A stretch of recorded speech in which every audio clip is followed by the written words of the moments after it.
Hello and welcome back to Shelf Centered. This is Bryce. Thank you so much for stopping by. Thanks for liking and subscribing. If this is something you end up enjoying, it could happen. You never know. Anyway, this is my monthly update.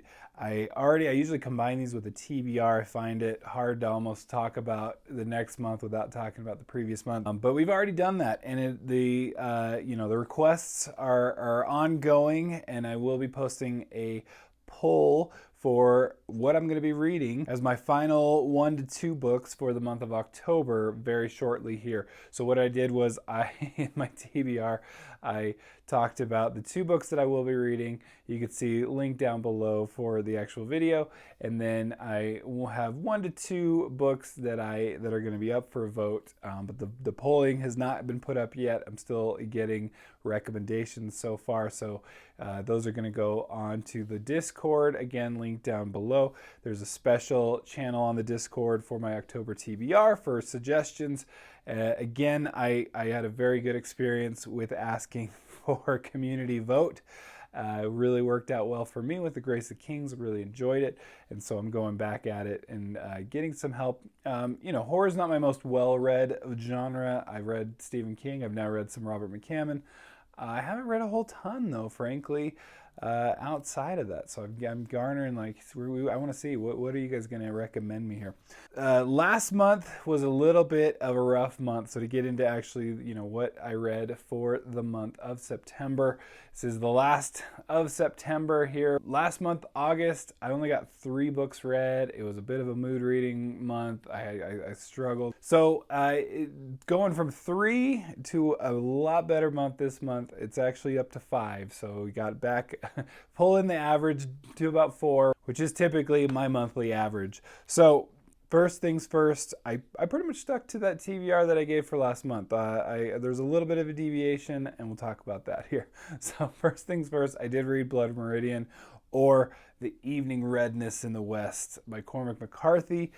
He did just recently pass away. It kind of felt like a good time to switch up genres too, but also to read McCarthy. I've enjoyed No Country for Old Men, The Road, and that's it. That's all I've read by him. Blood Meridian's one of, people call it his magnum opus, all kinds of things. It's a Western. It's, an old school Western. It definitely utilized, it was a rough one. I don't know. I struggled with it. Maybe it takes some time to set in or something like that. I know sometimes Cormac McCarthy books for me have taken some time to set in for me. No Country for Old Men was one of those where the more I thought about it, the more I appreciated the ending to that one. I don't know about this one. It was just kind of like this rough crew is a rough crew, and they got rougher. So that's kind of how it came.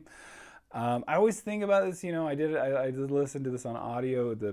One of the things that spurred me to listen to it was because my free copy of it was expiring, so I was like, might as well read it. The audiobook narrator pronouncing the N-word is always just like, I don't know, what's the process like for that? Because I don't know, I'm almost going, I'm probably going to just avoid that job.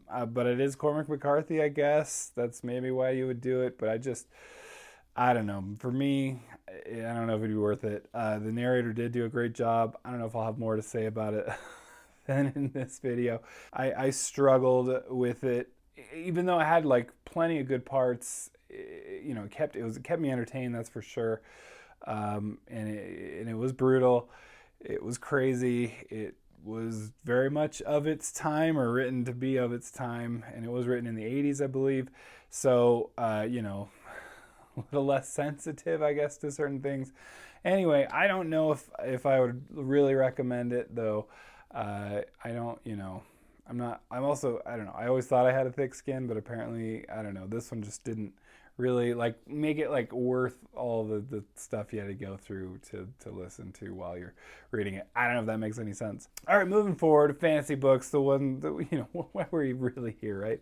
I did read, this is a long time coming, actually many years, over a decade, in fact.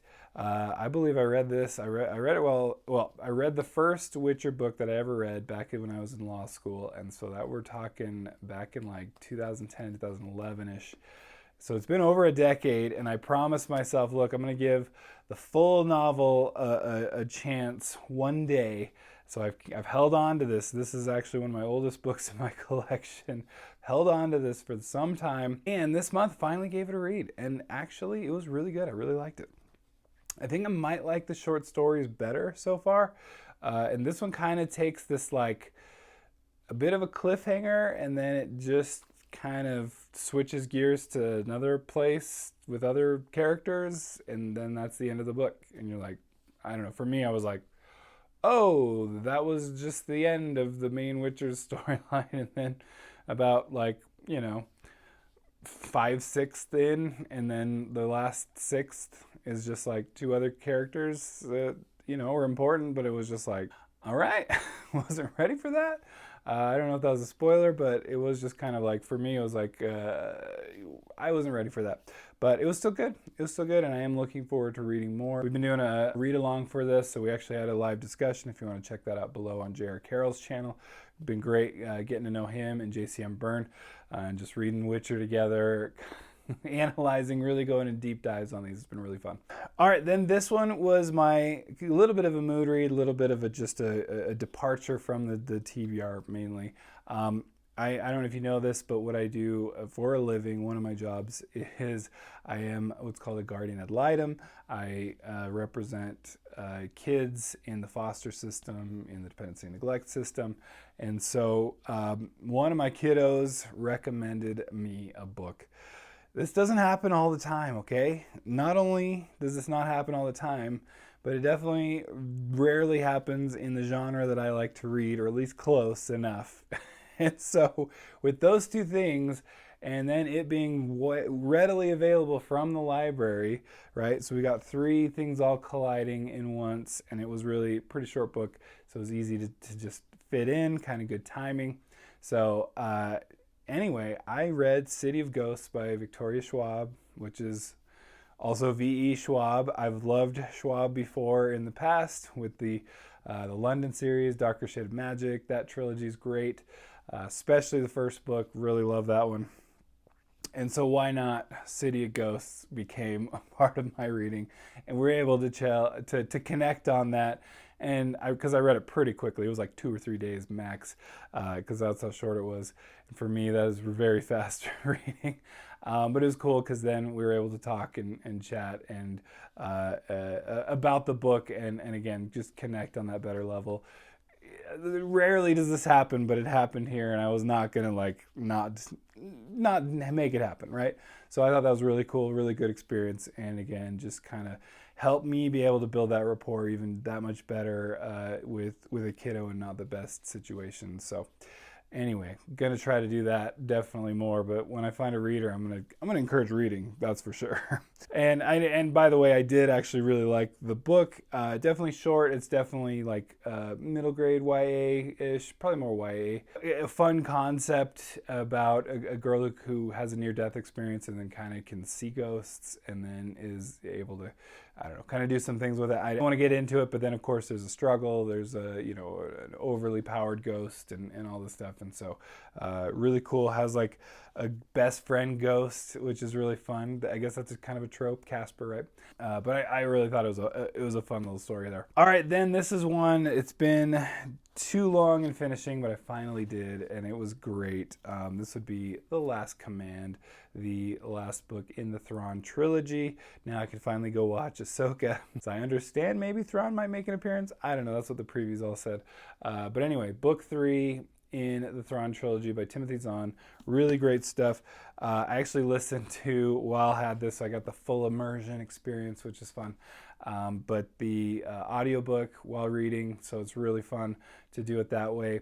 But Mark Thompson is just a genius, and I'm gonna have to do a full review, I think, of this series. But when I can't recommend a Star Wars audiobook enough. It's like a movie in your head, and maybe it gets a little too into that, too far, to where I'm like, I don't know, maybe this of all things maybe might not be able to be considered reading, but it's still reading. I still consider it.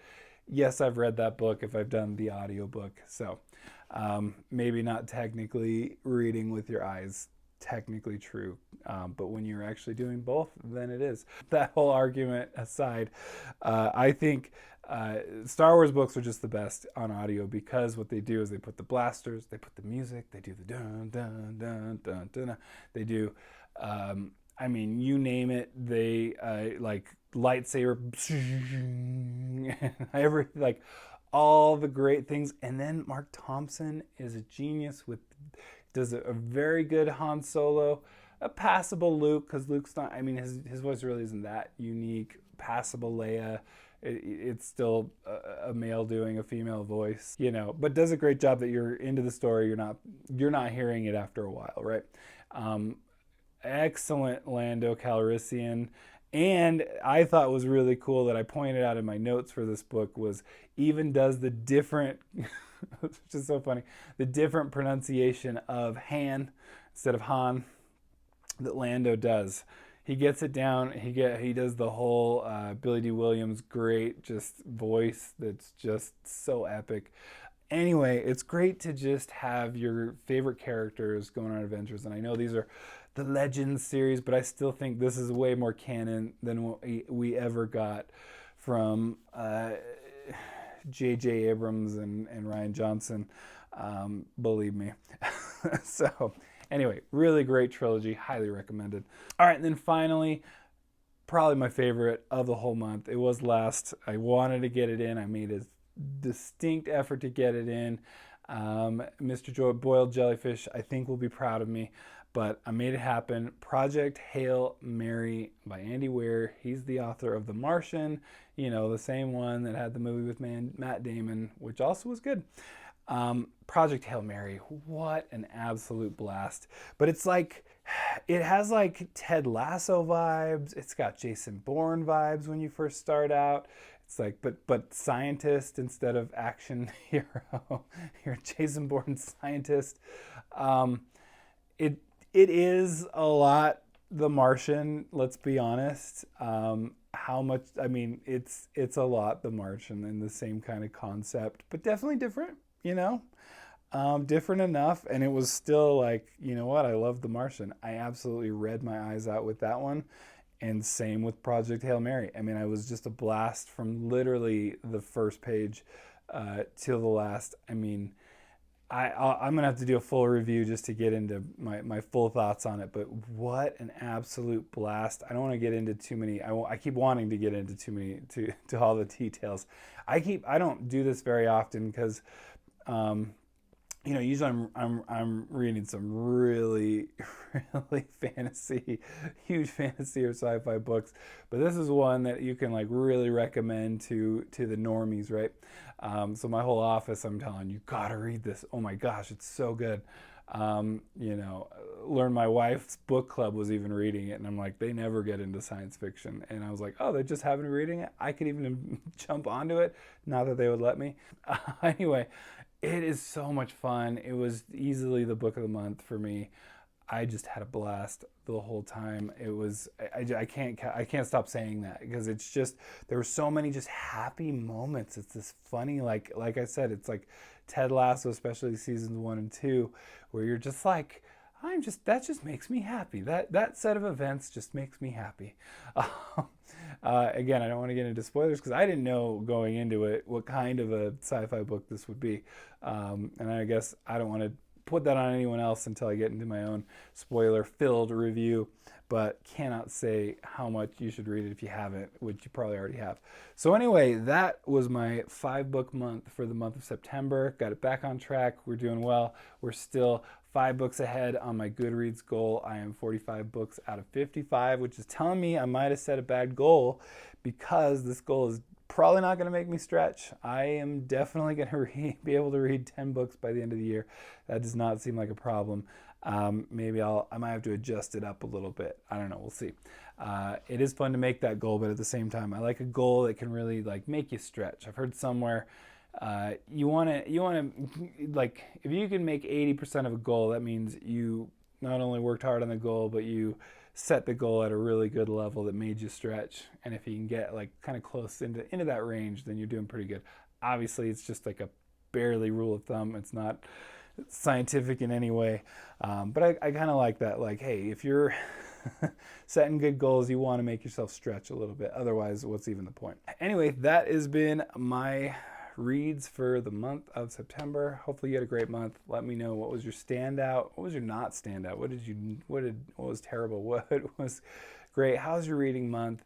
Did you take a break even? That's okay. Mental health is huge right now, and I'm so glad it is, and you should really do that. Above all, and maybe just watch some One Piece, which was so much fun. Anyway, I did watch all of that. I was able to fit that one in. But anyway, let me know your thoughts. Take care. We'll catch you later. Bye.